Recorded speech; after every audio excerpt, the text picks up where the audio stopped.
Hello student, ज्ञान Ganga chemistry classes YouTube channel में आपका स्वागत है।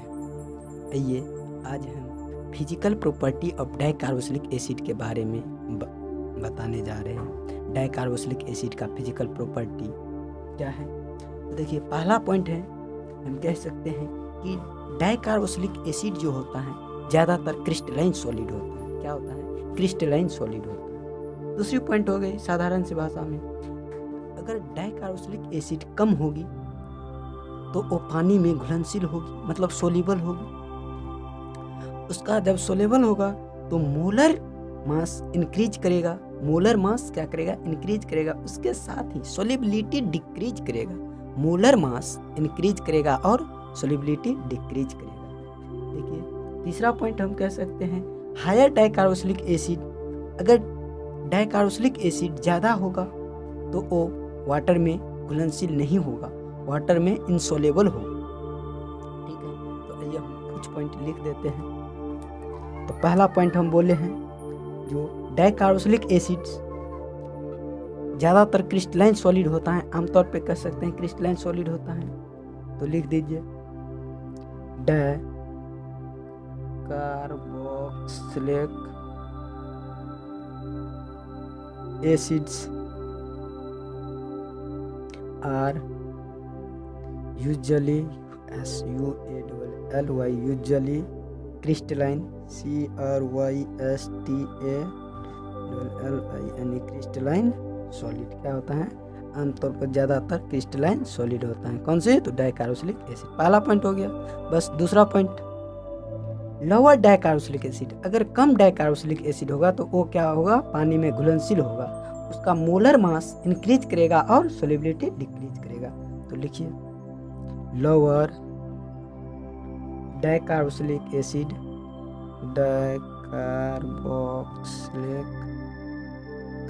लोअर डाइकार्बोक्सिलिक एसिड्स आर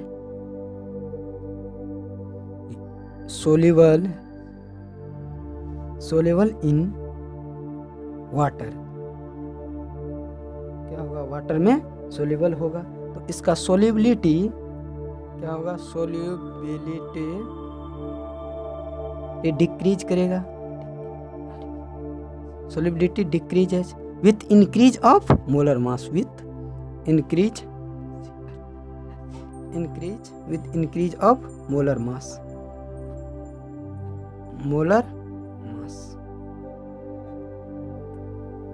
तीसरा पॉइंट, देखिए, अगर ज़्यादा डाइकार्बोक्सिलिक एसिड्स होगा, अगर ज़्यादा डाइकार्बोक्सिलिक एसिड होगा तो वो वाटर में घुलनशील नहीं होगा, सोल्यूबल नहीं होगा। तो देखिए, higher dicarboxylic acid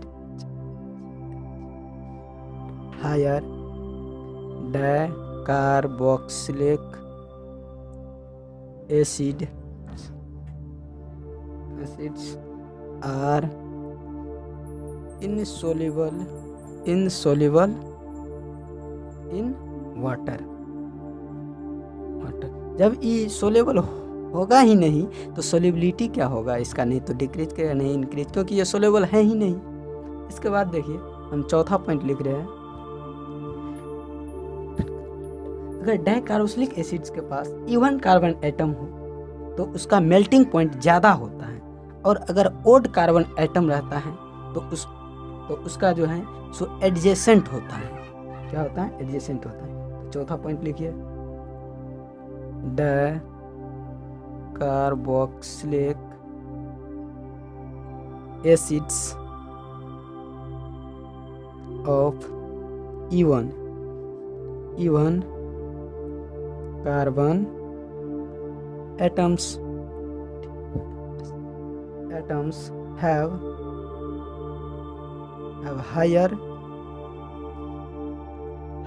higher melting point। क्या होगा? higher melting point than that of adjacent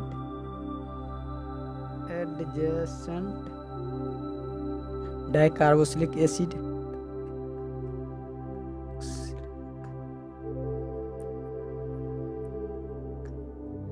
acid of odd carbon atom, odd carbon atoms. देखिए फिर से एक बार हम बता रहे हैं, dicarboxylic acids are usually crystalline solid.